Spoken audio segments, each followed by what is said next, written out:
مكبره ايه تبعك؟ لا مش عشان تبعي، انت بتقوم بشغل اعلام، انا بقول لك عنك الشرطه. الدوله قلب النصر كان بيقول ان عادي الدوله اقول لهم انت مش اعلامي. ايوه فاهم انا شفت ثواني بالله عز وجل وبقدره الله لسه ما اشتغلناش هم جابوا من القفص بس لسه اللي هم كانوا في 5 دقايق كده ما كان منهم الا ان صلاتوا مني وضربني بالشيء والحمد لله موجود لان الذي يحيي ويميت هو الله عز وجل. ومع ذلك بعد ما المخبر قتل قال لك بس على طول الجرايم عندهم جاهزه والدول جاهزه عشان ايه يلبسوها لي عشان يرجعوا للقصاص القديم بتاعهم اللي هو بتاع علي امين. سبت ابو كبير وسبت الشريعه خالص ورحت سينا وقلت ابدا حياه جديده انا وعيالي زوجتي ومعايا مسكين. خدت عده المطعم بتاعي ورحت عشان اشتغل. بعد ده كله برضه اتتبع تليفوني وراح قبض عليا.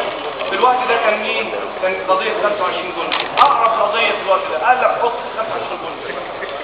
فانا بقول انا الحمد لله على يقين من ربنا. ليه؟ لانه هو الملك الذي نجى ابراهيم من النار ونجى يونس عليه السلام من بطن الحوت. ماشي؟ انا على يقين برب الذي اعبده كما انجاني من القضيه الاولى التي كان يقول فيها ضابط امن الدوله عايز يدور الشمس، الحمد لله خرجت وجيت قدام الشمس.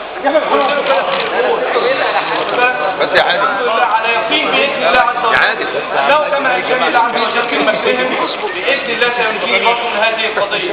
ليه؟ لان الله عز وجل قال ولا يحل المكر